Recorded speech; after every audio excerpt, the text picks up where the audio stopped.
buenas tardes. Vamos a iniciar hoy la presentación del índice de calidad institucional que viene elaborando Martín Krause hace 6 años. Pero antes que nada quiero agradecer a las personas que han posibilitado hacer este evento y los estudios, a Redial, que es la Red Liberal de América Latina, que hoy está presidida por López Murphy desde hace unos meses atrás, a la Fundación Naumann, que nos viene ayudando desde hace mucho tiempo en todos nuestros eventos, casi todos nuestros eventos, a UCEMA, que nos brinda la posibilidad de hacerlo en este maravilloso auditorio, y por supuesto a los disertantes prestigiosos y a las personas que han venido hoy.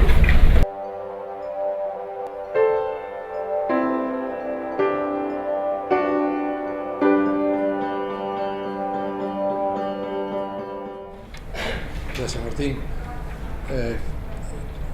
Nos hemos distribuido los 3 comentaristas un poco en función de la especialidad de cada uno, los comentarios que vamos a hacer a la presentación que acabamos de escuchar. Y a mí me tocó el análisis desde el punto de vista internacional o por lo menos regional. Y algo de eso en su exposición, y yo creo que es momento de profundizar un poquito más con este índice, hizo Martín cuando en buena parte de la exposición sobre el índice aglutinó a los países de la región y le dedicamos tiempo a ver cómo estaban los países de la región comparando unos con otros en eso. Y esto me parece que vamos a tener que quizás volver a mirarlo, porque está clarísimo que hay algunas tendencias en nuestra región que están teniendo efectos institucionales enormes. En primer lugar, si uno analiza dónde está nuestra región hoy, creo que es fácil concluir que vemos que hay algo así como 2 andariveles, los países o algunos de los países del Pacífico, salvo Ecuador, en un andarivel de libertad económica, en un andarivel de respeto por las instituciones,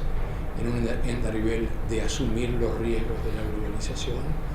en un andarivel de respeto de la libertad de prensa, en un andarivel de una corrupción limitada, o una corrupción, si es que uno puede decir normal, o sea, una corrupción que no espanta.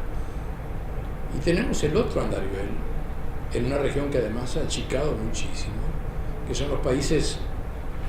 y ahora hay que decirlo, de Sudamérica, porque nos hemos encerrado en Sudamérica, se debe señalar cómo, que son los países que no están en ese andarivel, sino en un andarivel diferente, un andarivel donde la norma es la concentración del poder, donde la norma es la sumisión de todos al poder ejecutivo, donde la norma es la perversión de los valores tradicionales, donde la norma es tratar de suprimir la libertad de prensa porque con Gramsci o sin Gramsci los líderes requieren de un discurso único, y ese discurso único además trata de blindarse a las críticas, y la mejor forma de blindarse a las críticas es eliminar la libertad de prensa. Y como si eso fuera poco, a todo esto le acompaña otro de los factores que está tratando de medir el índice de calidad institucional, que es el alcance que en cada uno de estos andariveles tiene la corrupción. Y a nadie le sorprenderá lo que pasó entre ayer y antes de ayer en Venezuela, donde empieza a verse cuál es la realidad de la oligarquía bolivariana, en el sentido que en lo más alto de sus liderazgos no solamente hay competencias de unos contra otros, sino que hay un grado de corrupción que frente a las últimas explosiones domésticas nuestras pareciera tener un fuerte grado de paralelismo con lo que están logrando. El señor Diosdado Cabello podría emplear perfectamente bien a muchos de los nombres que hemos visto surgir en las últimas 6 o 7 semanas como los agentes de la corrupción de aquellos que hoy tienen el poder político.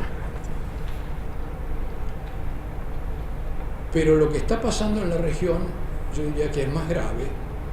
porque a lo que acabo de señalar hay que adicionar una suerte de voluntad de aislamiento. Cuando yo decía que estamos en Sudamérica, lo que significa es que hemos estado tratando de sacar de nuestro diálogo cotidiano a todos aquellos que tienen otra visión del mundo, otra apertura, otros conceptos, otra cultura. Y desde luego nos incomoda Estados Unidos, también nos incomoda Canadá, nos incomoda de la misma manera México, que tiene un enfoque de inserción en el mundo totalmente distinto al enfoque sudamericano. En definitiva, nos incomodan todos aquellos que no aceptan que las reglas de juego tienen que ser reglas de juego fijas, cerradas, como las que pretenden los países que hoy dominan el escenario político regional en Sudamérica. Para esto, digamos,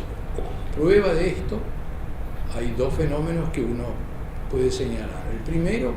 es la intención constante de debilitar a la OEA, organismo por excelencia regional, donde además de Sudamérica están los países que están en el resto de nuestro hemisferio. Debilitarla conscientemente, y voy a volver a este tema cuando cierre este breve comentario. Y el segundo es el cerrar el diálogo de manera que nosotros podamos hasta hablar que tenemos valores distintos y que no aceptamos a aquellos que no compartan el relativismo respecto de los valores tradicionales de Occidente que caracteriza a los países que no son los que yo mencionaba en el Pacífico, sino son aquellos que han tenido toda suerte de calificaciones. La última que he leído yo, en el último número del Journal of Democracy, hay un profesor argentino de la Universidad de San Martín que se refiere a países como los bolivarianos en Argentina como un populismo rentístico, diciendo que este es un populismo que ha sabido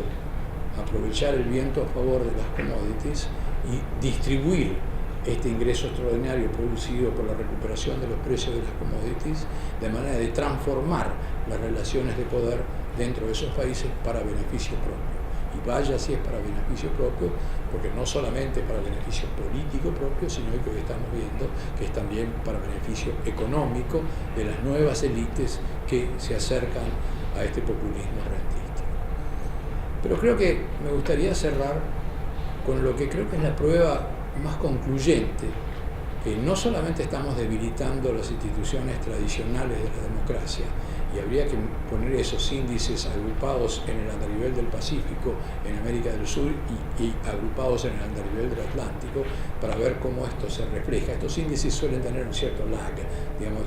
en general llegan un poquito después que los acontecimientos, no mucho, pero tienen una inercia de los índices anteriores, digamos, y tienen un cierto lag. Yo digo que el ataque más grave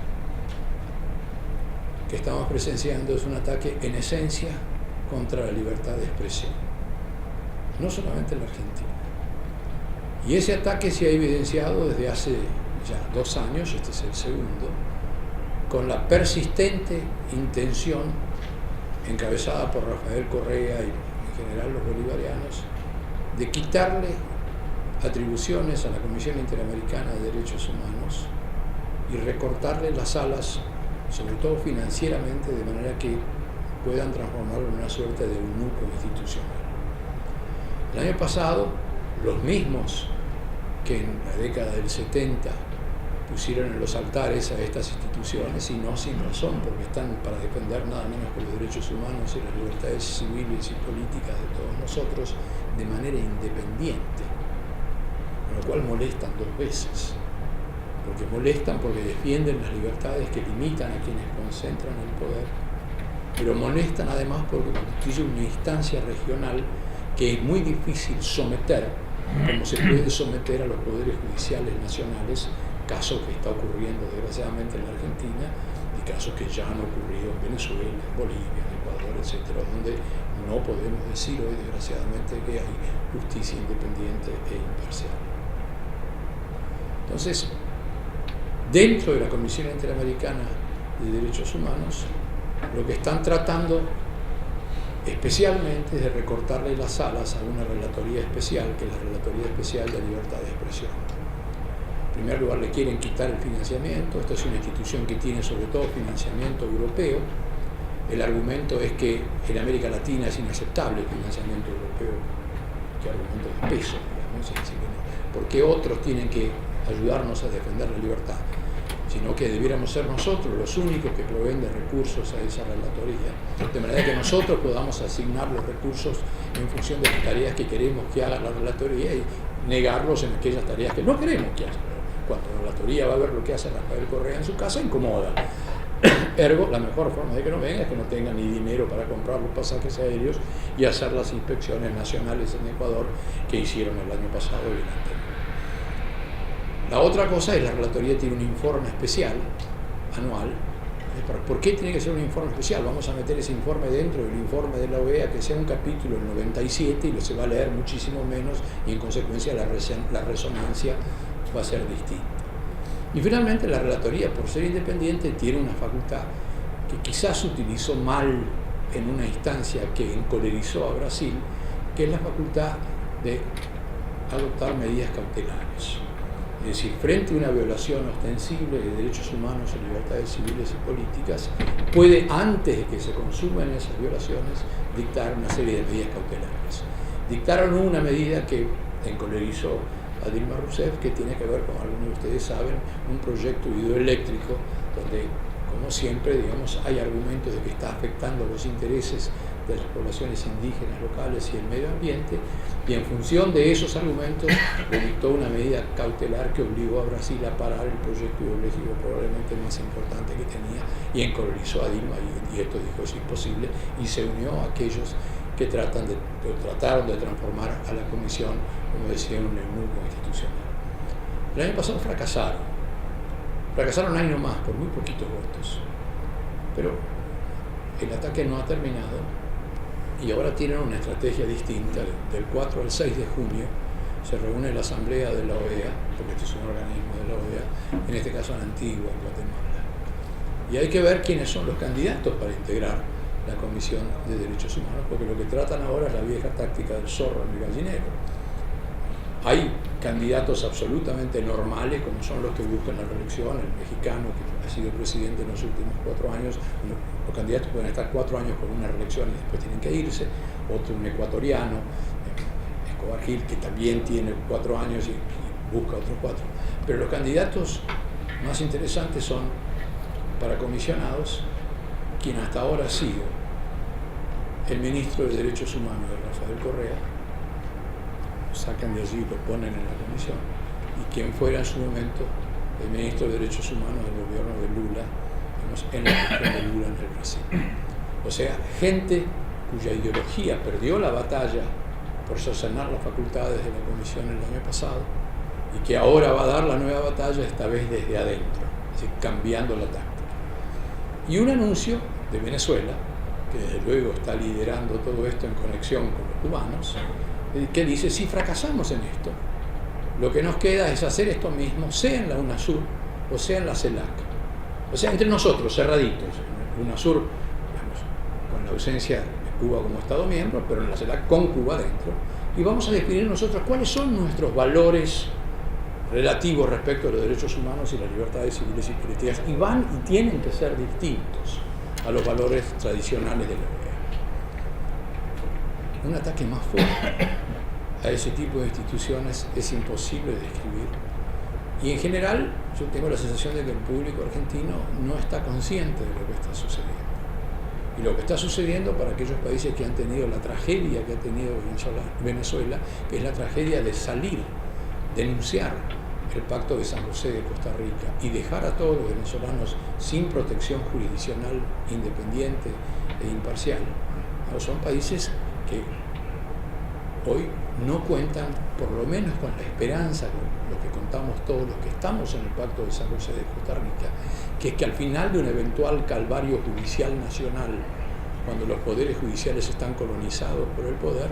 hay una instancia abierta, no colonizada, que permitirá revisar lo que de otra manera puede ser una tragedia sin solución. Por eso me parece que este instrumento de análisis institucional es un instrumento que debiera estar al servicio de las cosas que efectivamente nos están pasando, y que nos están pasando hoy, y en muchos casos que están pasando en forma inadvertida. Y por esta razón